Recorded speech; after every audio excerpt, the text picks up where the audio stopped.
Hey everyone! Today we're diving into one of the most intriguing questions in the MonsterVerse. Why didn't Kong respond to King Ghidorah's roar in Godzilla, King of the Monsters? I mean, think about it. King Ghidorah, the three-headed alien dragon, unleashed a deafening alpha call that echoed across the globe, waking up every titan on Earth. From Mothra to Rodan, and even the mighty Godzilla himself, every titan answered the call, except one. Where was Kong? Why didn't he show up? Was he scared, busy, or is there something deeper going on here? Stick around, because today, we're breaking down the lore, the timeline, and the hidden details of the MonsterVerse to uncover the truth. Let's get into it. First, let's set the stage. To understand why Kong didn't respond to King Ghidorah's roar, we need to look at the timeline of events in the MonsterVerse. 2014, Godzilla awakens and battles the Mutos in San Francisco. 1973, Kong, Skull Island takes place, introducing us to the mighty ape on his isolated island. 2019, Godzilla, King of the Monsters happens, where King Ghidorah arrives, takes control of the Titans, and issues his alpha call. 2024, Godzilla vs. Kong, where the two Titans finally meet and throw down. Now here's the key detail. Kong was alive and well during the events of King of the Monsters. He was on Skull Island, living his best life, surrounded by his Iwi tribe and battling skull crawlers. So why didn't he answer Ghidorah's call? Let's explore the possibilities. To understand why Kong didn't come to Ghidorah's roar, we first need to recognize the significance of King Ghidorah. Ghidorah is an ancient, powerful, and alien kaiju who is, at his core, an apex predator in the MonsterVerse. He's not just any monster. Ghidorah is an actual threat to the balance of power in the world, and he has the ability to throw Godzilla into serious trouble. His roar is no ordinary sound. It's described as an alpha-level call, something capable of calling forth or challenging other titans. This power is crucial because it acts as a marker for dominance among the kaiju, a signal to other monsters that Ghidorah is in control, and anyone who hears it should recognize him as a force to be reckoned with. This roar, in particular, is not just for show. It's a call for dominance, a challenge to any kaiju in the vicinity. When Ghidorah lets out his roar, it's like he's declaring himself the ruler of all titans, showing off his power and sending a clear message to anyone within earshot. So you would think Kong, being a titan in his own right, would be compelled to respond, right?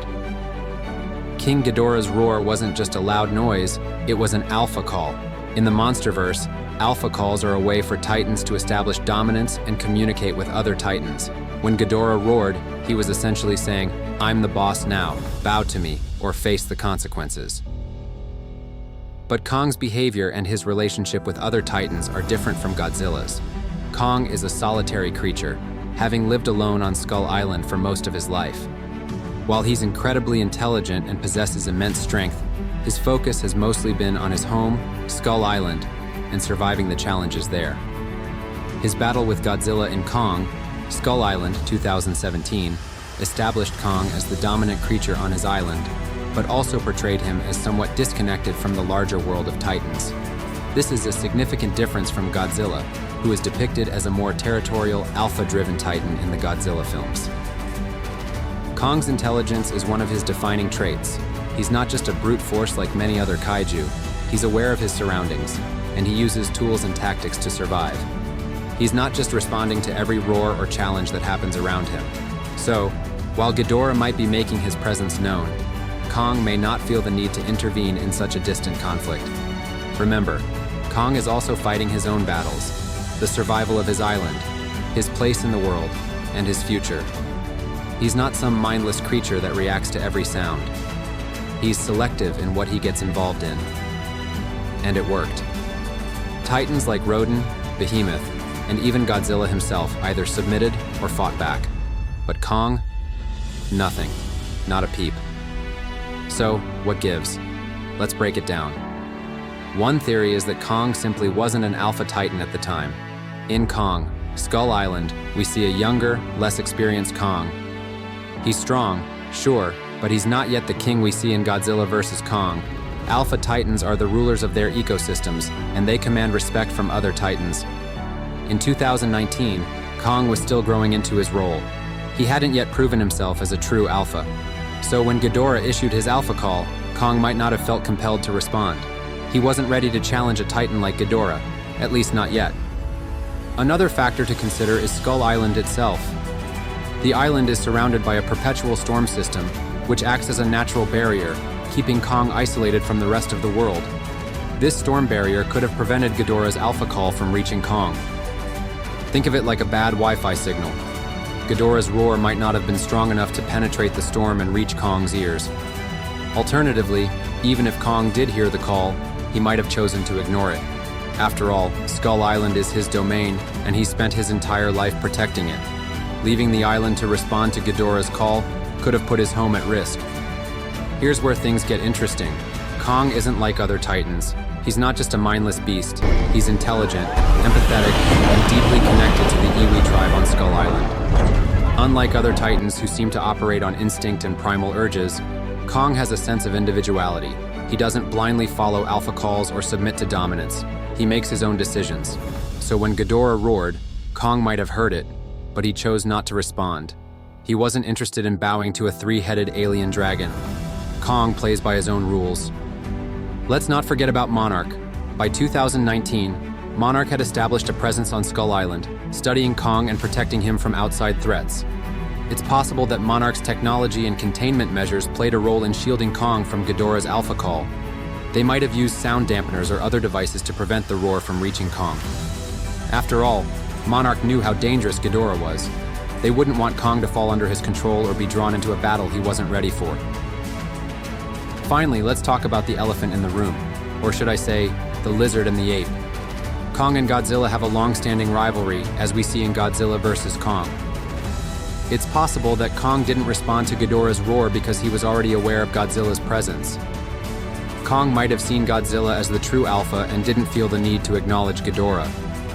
Another thing we need to consider is the way Ghidorah's roar affects other titans. In Godzilla, King of the Monsters, we see that Ghidorah's roar is a powerful, dominating force. It's described as something that calls or attracts other kaiju, but not all of them respond. Some monsters, like Godzilla, are drawn to the challenge, while others, like Kong, are either too far away or simply not interested in Ghidorah's dominance. Perhaps Kong's lack of reaction is a reflection of his autonomy and his focus on surviving on his island, away from the chaos of global titanic politics. Alternatively, Kong might have been biding his time, waiting for the right moment to challenge both Ghidorah and Godzilla. After all, in Godzilla vs. Kong proves that he's more than capable of holding his own against the King of the Monsters. Ultimately, Kong's absence during Ghidorah's alpha call ties into his larger role in the MonsterVerse. Kong isn't just a titan, he's a protector, a symbol of hope, and a bridge between humans and titans. By not responding to Ghidorah's roar, Kong stayed true to his nature. He wasn't interested in dominance or destruction. He was focused on protecting his home and his people. And when the time came to face Ghidorah and Godzilla, Kong stepped up and proved why he's one of the most iconic titans in the MonsterVerse. So why didn't Kong come at King Ghidorah's roar? The answer lies in a combination of factors: his isolation on Skull Island, his unique nature, and his role as a protector rather than a conqueror. What do you think? Did Kong make the right call by staying out of the fight, or should he have stepped up to challenge Ghidorah? Let me know your thoughts in the comments below. If you enjoyed this video, don't forget to like, subscribe, and hit that notification bell for more deep dives into the MonsterVerse and all things kaiju. Until next time, stay awesome, and remember, sometimes the true alpha is the one who knows when to fight and when to stand their ground. See you in the next video.